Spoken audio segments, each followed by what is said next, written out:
To God be the glory for the things He has done in my life. I am in my 16th year in the Illinois Senate. I first arrived as the youngest senator elected in the state of Illinois. No one has beat my wonderful number, but after 108 years, if you calculate dog years times 16, I've served about 100 years in the Senate. I'm no longer the youngest. But I want to first start out by just thanking the leadership at CISCO.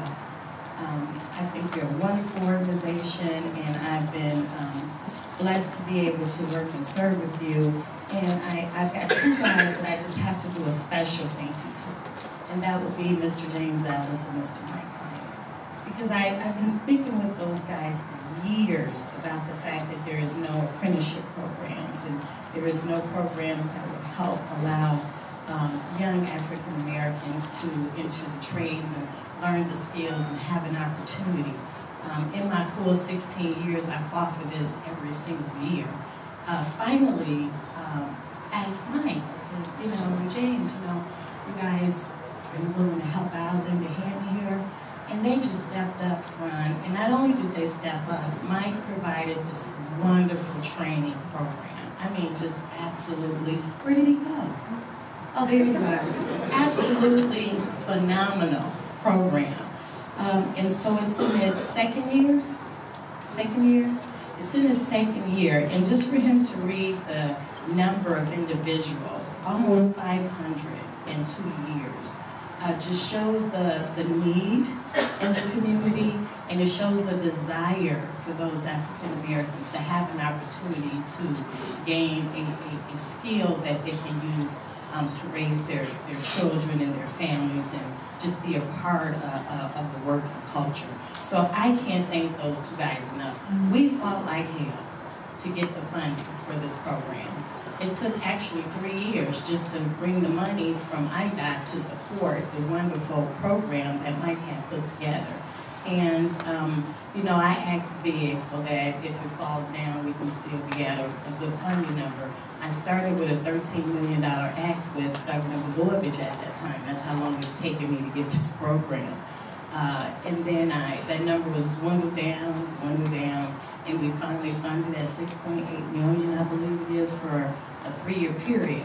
Then I just got a phone call that Governor Rauner has stopped the program. He ceased the funding. He found the funding to be non-essential. The day after, he stood in the House chamber during the State address and said that there needed to be more apprenticeship programs for minorities. And so I find it to be an uphill battle. And I think I'd be calling on all of you guys to lend a hand and lend support in making sure that there is opportunity and diversity for all people in the state, and that you do notify the governor that this is a critical program. I'm so passionate about it because it's who I am. My grandfather was in the union. My grandfather actually was the first African-American male to be in the Carpenters Union on the west side of Chicago, where he was a part of building some of the most beautiful homes in Oak Brook, Illinois. My dad was also in the unions with the Chicago Transit Authority. And so I grew up knowing nothing but unions. And my dad told me that I was going to be in a union. But I went to college. I was the first in my family to earn a college degree. And then I went a little further and earned a master's degree. And all the jobs that I were applying for, they were not union jobs. So me and Dad had a scuffle because Dad wanted me to just be in the union.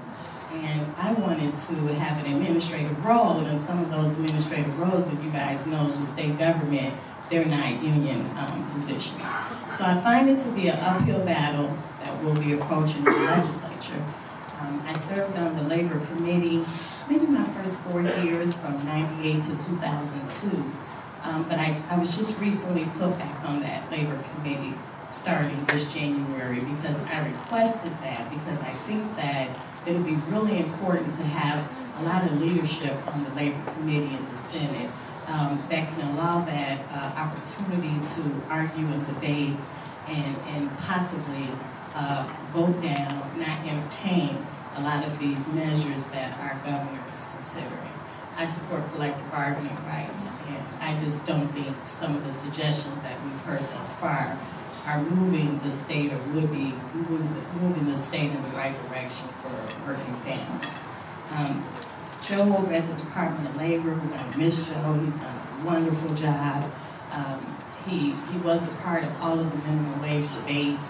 He's told you all about minimum wage. I won't belabor that. I'll just let you know that I sponsored my first minimum wage bill in 1999, and it set in rules for a couple of years. Pay Phillip didn't allow it to move.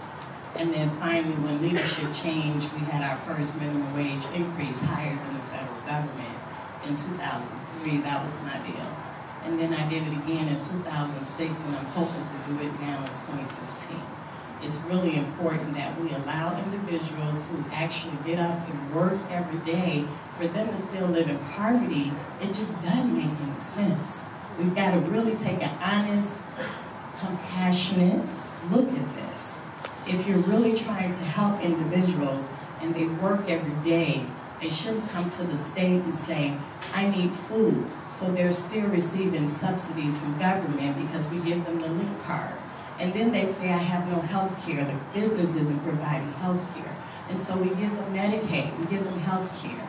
And then they say, I can't afford to live in an expensive city of Chicago at the wage that I'm earning. And so we have to subsidize their housing. They need Section 8 vouchers. And these are working people.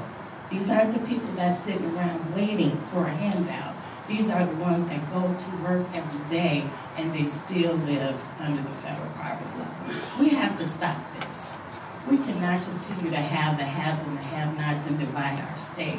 We have to make sure that if you're an able-bodied and you can get up and you can deliver a product every day, you can work, then you should be compensated for the work that you do. And so that's my hard fight on raising the minimum wage. And I think I'll end there because I'll probably feel like I'm in a committee and start debating like that. So I'm very honored. I'm always honored when someone else can look at me and say to me, she's deserving of this award for something I just feel like I'm supposed to do. So I thank you very much for this honor. God bless you all and have a wonderful day.